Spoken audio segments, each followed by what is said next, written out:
മലയാളികളുടെ പ്രിയപ്പെട്ട നടനാണ് ജോജു ജോർജ്.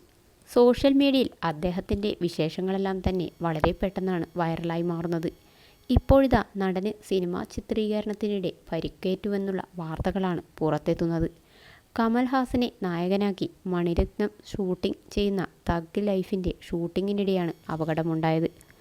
ഹെലികോപ്റ്ററിൽ നിന്ന് ചാടുന്നതിനിടെ വീണ് പരിക്കേൽക്കുകയായിരുന്നു. ജോജുവിൻ്റെ ഇടതു കാൽപാദത്തിൻ്റെ എല്ലിന് പൊട്ടലുണ്ട്. പരിക്കേറ്റതിനെ തുടർന്ന് രാത്രിയിൽ തന്നെ താരം കൊച്ചിയിലേക്ക് തിരിച്ചെത്തി. അപകട സമയത്ത് നടൻ കമൽഹാസനും നസീറും ജോജുവിനൊപ്പമുണ്ടായിരുന്നു. ഇരുവർക്കുമൊപ്പം പറന്നിറങ്ങിയ ഹെലികോപ്റ്ററിൽ നിന്ന് ജോജു ചാടിയപ്പോഴാണ് അപകടമുണ്ടായത്. പോണ്ടിച്ചേരിയിൽ വച്ചായിരുന്നു ഷൂട്ടിംഗ്. ഇന്നലെ രാത്രി ജോജു കൊച്ചിയിലേക്ക് തിരിച്ചെത്തി. മലയാളി താരം ഐശ്വര്യ ലക്ഷ്മിയും തഗ് ലൈഫിൻ്റെ ഭാഗമാണ്.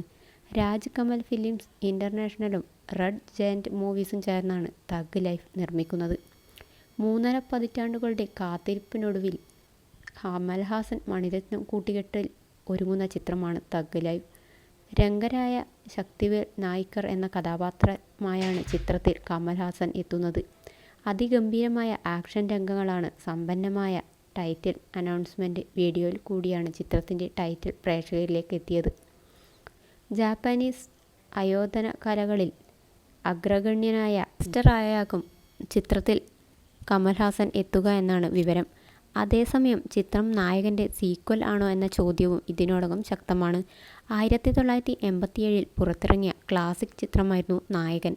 വേലു നായ്ക്കർ എന്ന കഥാപാത്രമായാണ് കമൽഹാസൻ ഈ ചിത്രത്തിൽ എത്തിയിരിക്കുന്നത്.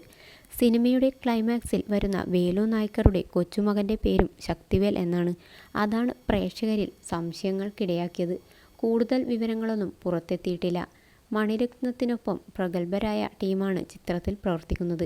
ഒരിടവേളയ്ക്ക് ശേഷം കമൽഹാസനും മണിരത്നവും AR റഹ്മാനൊപ്പം വീണ്ടും കൈകോർക്കുന്നുവെന്ന പ്രത്യേകതയും ചിത്രത്തിനുണ്ട്.